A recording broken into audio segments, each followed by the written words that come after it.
So we are on our property right now, the Brown property. And right now what I want to do is go back through there to the Walnut Grove.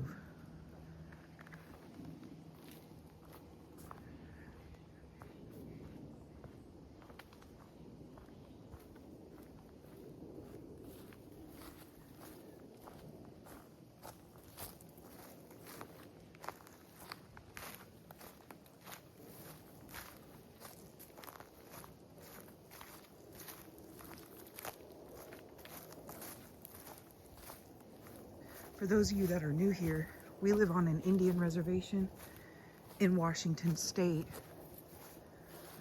And there's been Sasquatch here for generations. But we've been collecting evidence on them for over 12 years.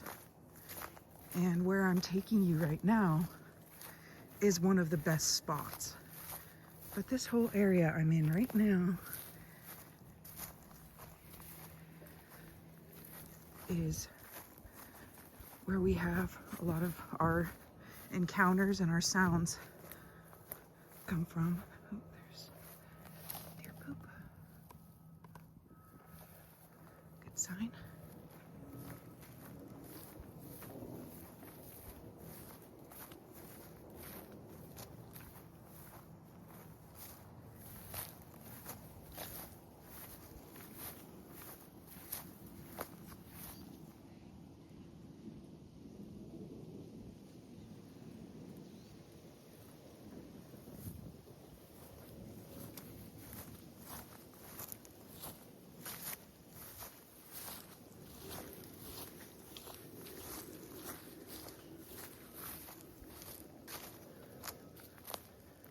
So if you're in the know of John's daylight sighting that he had, it was right over there.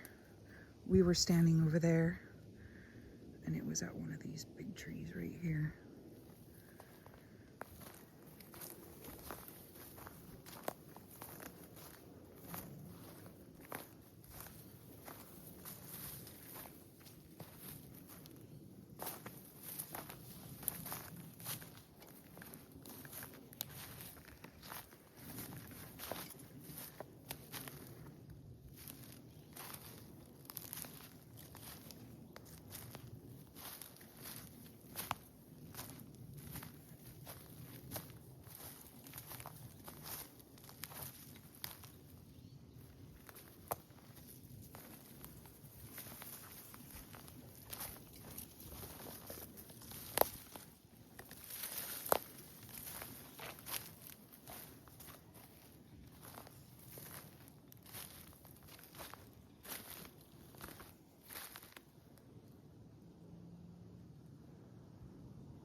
Right here is where Jonathan and another researcher found a perfect print on the ground, and it was heading in that direction.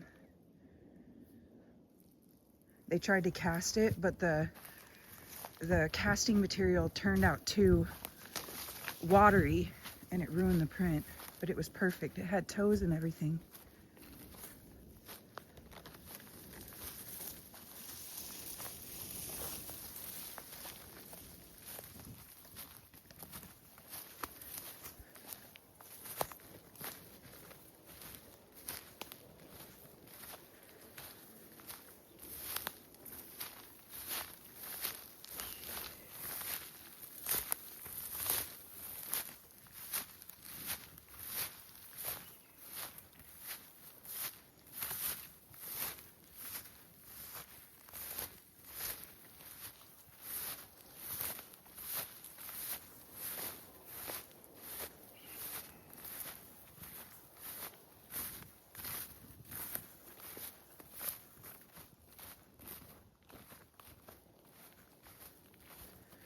So this is where I had a daylight sighting in 2023. It was standing somewhere over here, and we were sitting over there.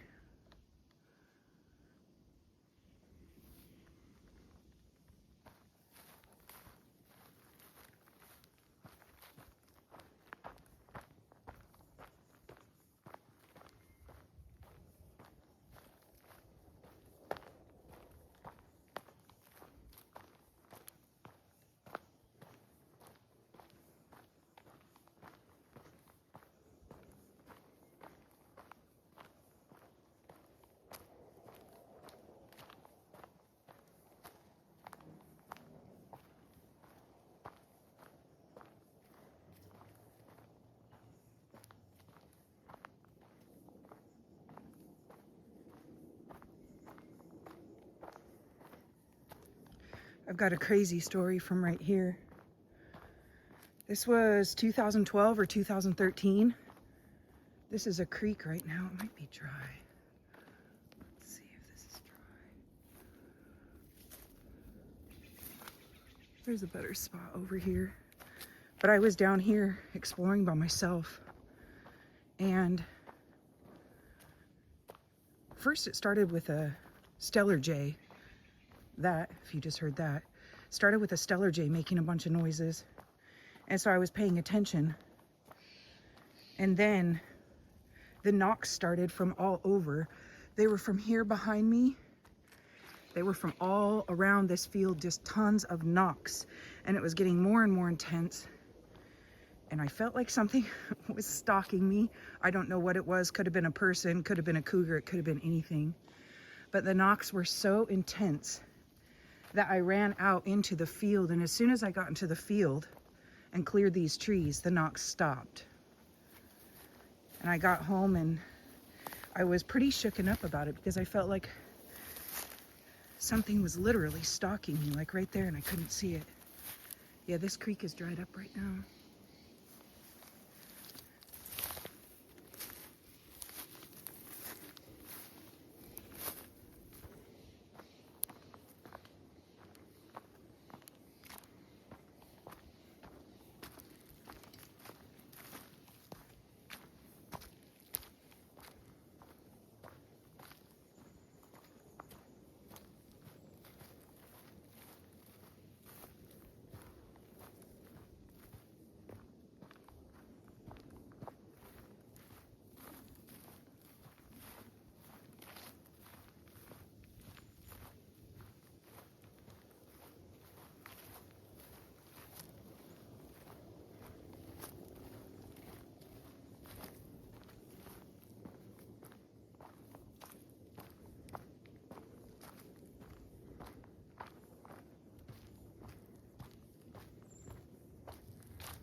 Not gonna lie, after telling you that story, I'm a little creeped out.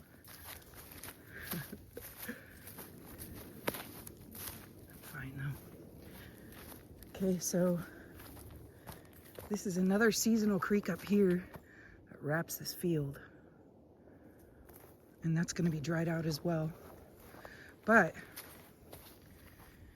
in the spring, that creek is covered with wild mint. There's a bunch of wild mint just running through the whole creek. There will still probably be remnants of the mint, so we'll go look. But I took a water testing kit and I tested that water because mint kills 99.9% of bacteria. And that water was so clean that you could drink it without filter. So you got that clean water source right here.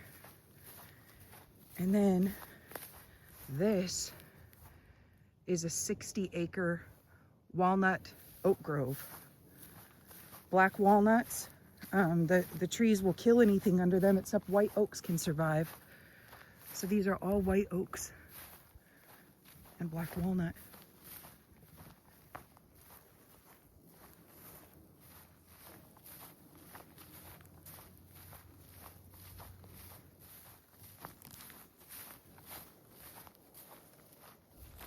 This is also the area where we captured our cell phone recording from, which is one of our best recordings.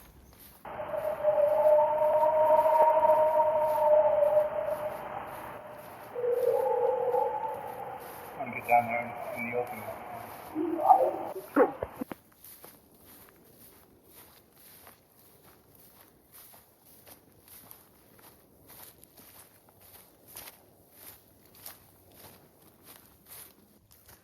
Okay.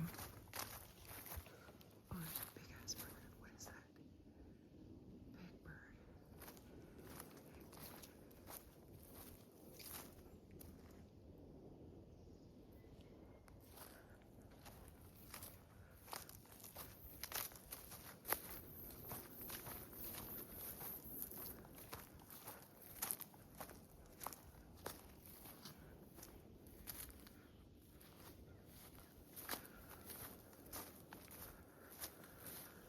Here we go. Here's the seasonal creek.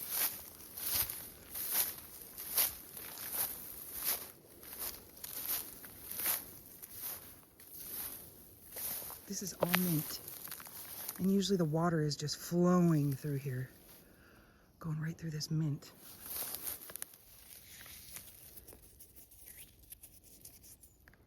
It smells so good.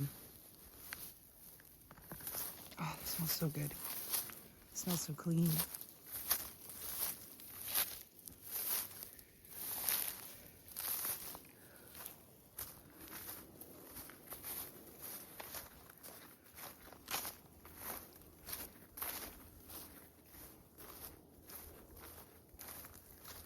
There's loads of Himalayans down here. Look at all those ripe berries.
So that creek usually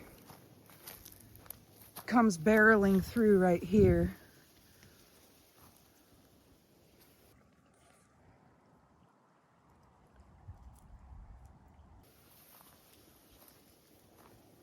And again, look at this mint. It goes as far as you can see.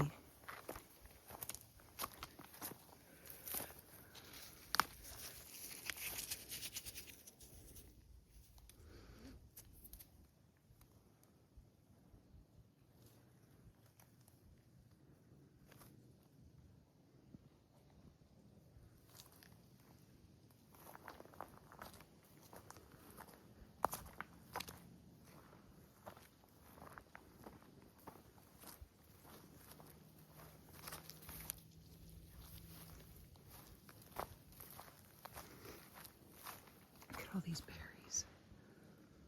Berries for days.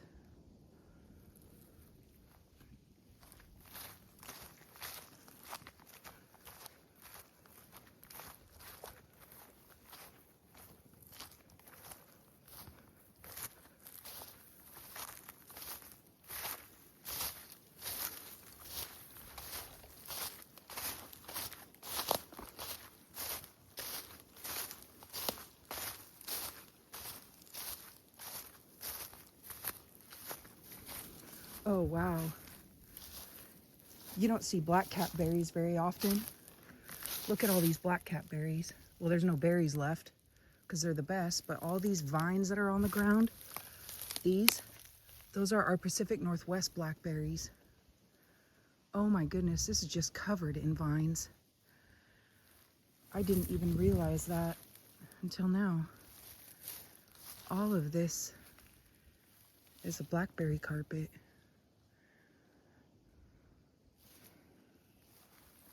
I don't see one berry left on those.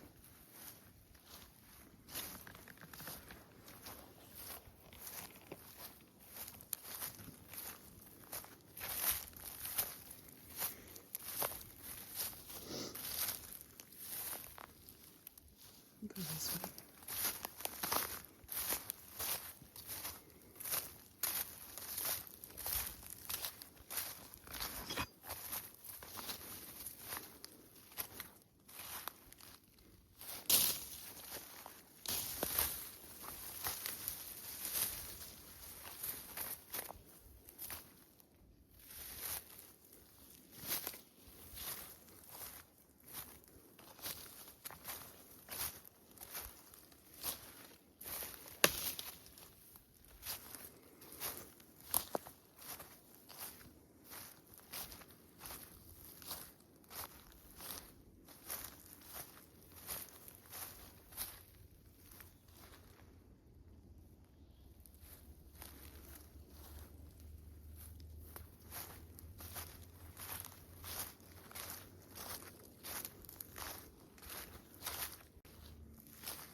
So this is just one of the many habitats for Sasquatch. You got a river over there for fish. You got a creek over here for frogs. You got a creek over here that's drinkable. You got all these berries. And then most important resource, I believe, right here is this black walnut grove. You can, if stuff hits the fan, like you can live off of black walnuts because they have so many nutrients. They're actually considered a superfood. We came down here last fall. I wanted to harvest some of these for some of the tribal elders and make a tincture out of it. And there was not one walnut. We couldn't find one walnut out of this grove. So it makes me wonder, like, if the chickadee can recall thousands of cache spots, places where they've stored their seeds in trees, wherever they are. They can recall thousands of them. And if they store for food, or if they store for winter, same with the squirrel, then I imagine Sasquatch stores as well. And I wondered last year if they came and harvested all those walnuts. Same thing with my cherry tree. Just, about a month and a half ago, something came and stripped every single cherry off of that tree overnight. Thousands and thousands of cherries. It was covered.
You know, people think that Sasquatch travels like hundreds of miles, that they migrate very far, but I think that's a wrong assessment, because I think that if they didn't know every square inch of their territory, we would see them a lot more often.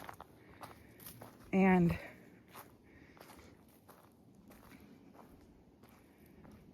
if you got everything you need within a certain amount of miles, maybe for some it's 2 miles, maybe for some it's 20 miles, I really don't know. But if you got everything you need within a certain acreage, I don't see why you would really leave. So I believe that they know like where certain groves are, where abandoned groves are, where apple groves are. From Miss Smith's place, they go and steal chicken feed. From Mr. Rogers' place, they go and steal dog food.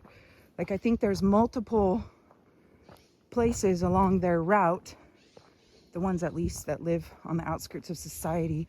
I think there's multiple places along their route where they get food. My house is one of those spots.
Another incident that happened right here, close to where that footprint was found and close to my daylight sighting, was Jonathan, his brother Ben, and Shane Corson were walking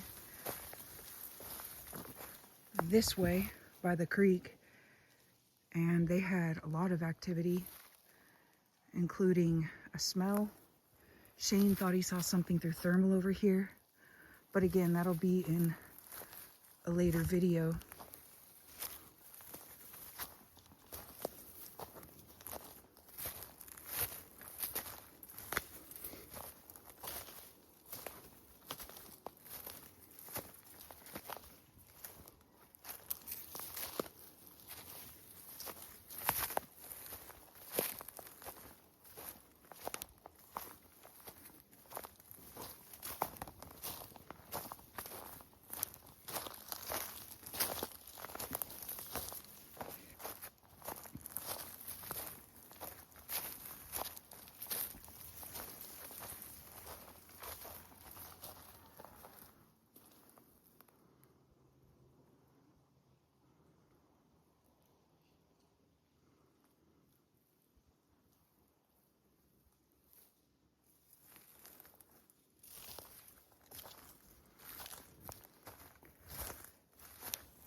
I just walked through a big spider web.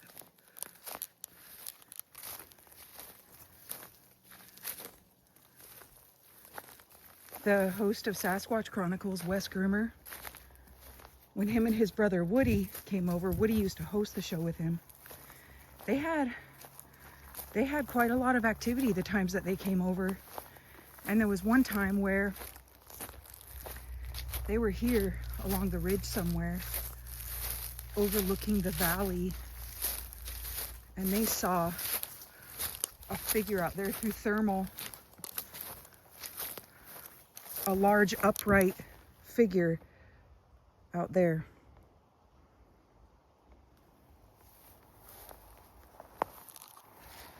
So I'm sure I left some things out because I didn't go through my journal before I took this walk. But hopefully you get the idea of what one of the many habitats for Sasquatch looks like.